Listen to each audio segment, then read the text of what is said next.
Baby Driver's 5.5-minute opening scene skillfully introduces us to the world of the film, sets up some of the characters, and is one of my favorite car chases in recent cinema.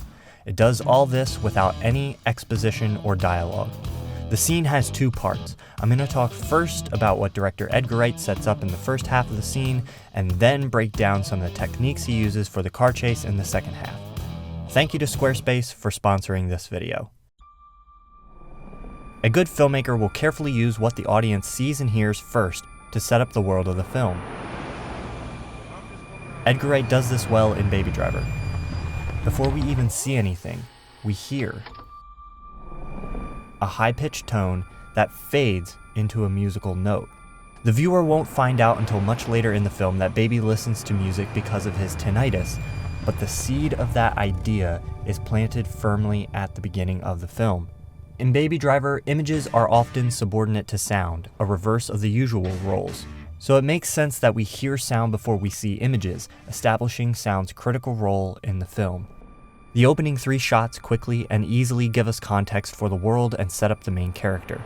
We see cars and a bank, a sign telling us what city we're in, and then Baby's red Subaru fills the screen, calling attention to itself as the most important piece of this scene. A sharp, attentive audience that has seen any of the marketing material for the film will probably be able to guess from this one shot the scenario that's established here, a bank robbery. The second thing we see is Baby's iPod. This is the first step in establishing the fact that the music in Baby Driver's soundtrack is a part of the world. We're hearing what Baby's hearing. The music isn't just something for the audience. By making this the second shot of the movie, Wright is also emphasizing the important role that music will play in the film. Finally, we see Baby himself in a close-up, our main character. After Baby hits play on the iPod, each of the next 4 cuts happen on beat with the music.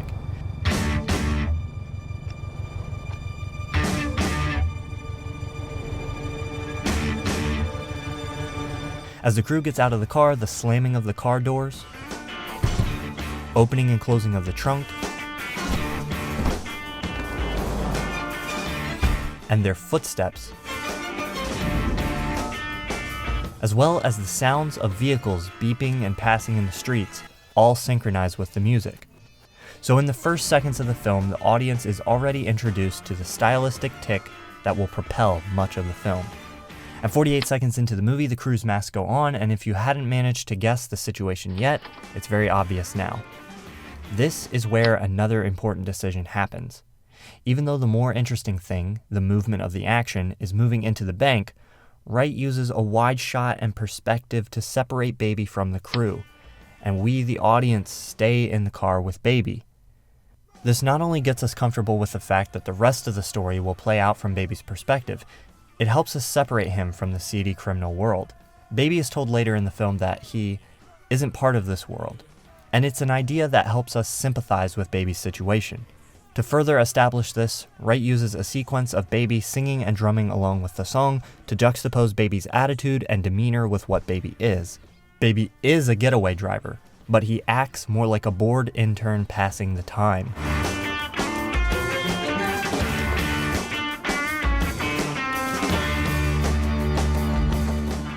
Wright quickly reminds us, however, that this separation is just an illusion.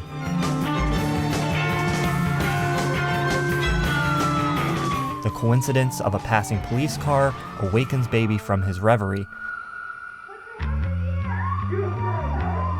and Baby's view of what's happening in the bank and the gunshot serve as a harsh reminder for us and for Baby of what he's involved with. The audience doesn't know it yet, but this is the central conflict for his character, Baby's concern about his relationship to this world of crime. And it's not an accident on the director's part that it's during this section that the camera is the closest to Baby's face that it's been so far. This close-up emphasizes the importance of this moment for Baby. Thank you very much, ladies and gentlemen. Right now, I got to tell you about... The second part of the scene consists of a getaway car chase. There are 164 shots spread over 3 minutes and 5 seconds. This gives us an average shot length of 1.19 seconds during the chase. Other than the 23-second final tracking shot, the longest shot during the chase is 6 seconds long. The shortest is 4 frames long, 1/6 of a second. This speed of cutting works here because the scene functions almost more as a musical montage of a car chase than as a real-time depiction of a car chase. There are many apparent jumps in time, some small and some large, but this all seems to work because of the strong role the music plays. The chase operates first almost as a dance, choreographed to the music, and second, as a depiction of vehicles and geography. If you turn down the sound design and watch the scene with just the music, you can see how clearly the scene is constructed in conjunction with the music. It doesn't just complement the scene, it drives it forward.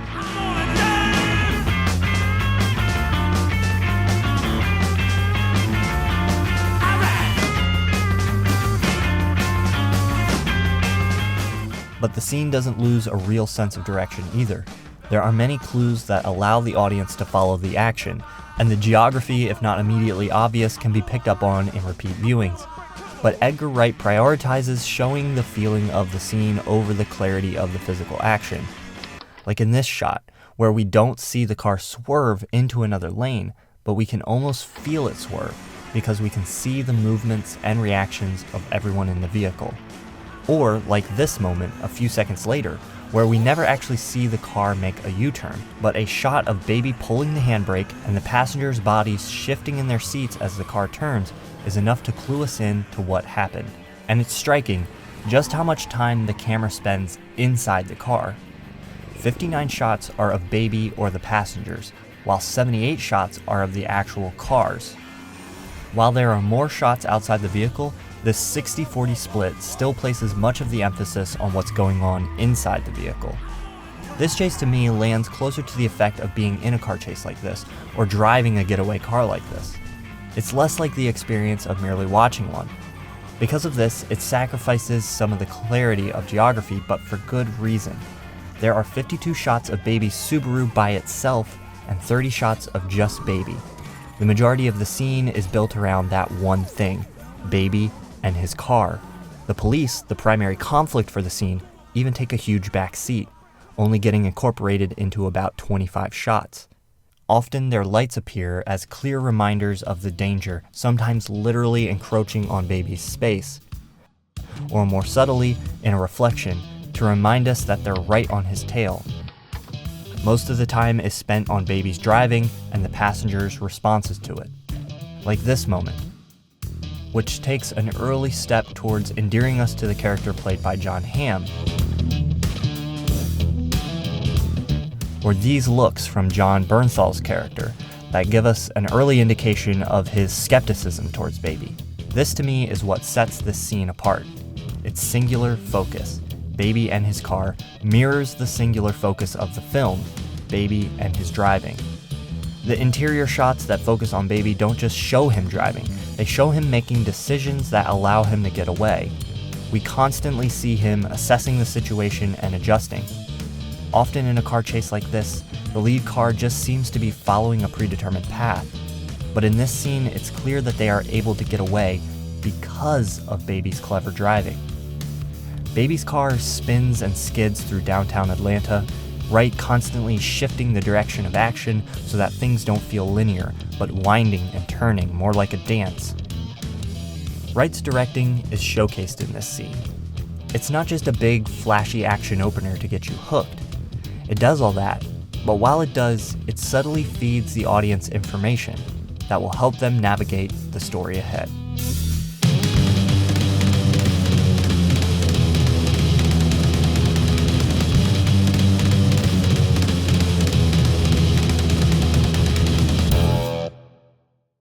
Thanks to Squarespace for sponsoring this video. I used Squarespace recently to rebuild my website. Squarespace takes so much of the pain out of designing and running a website that you can really focus on simply bringing your ideas to life. It's actually kind of fun. Their beautiful templates give you a great starting place, and from there you can customize your site easily to fit your needs. A website can be a great step in making your idea or project a reality, so whatever it is, make your next move with Squarespace. Start your free trial today at squarespace.com and enter offer code ThomasFlight to get 10% off your first purchase. And check out my new website at thomasflight.com. Thank you to you for watching this video. Subscribe for more. I put out a video every month. Thank you so much to those who support me on Patreon, and I'd like to ask you if you're willing to consider supporting this channel. It would go a long way to help me cover my cost and to be able to keep making videos like this. I'll talk to you again next time.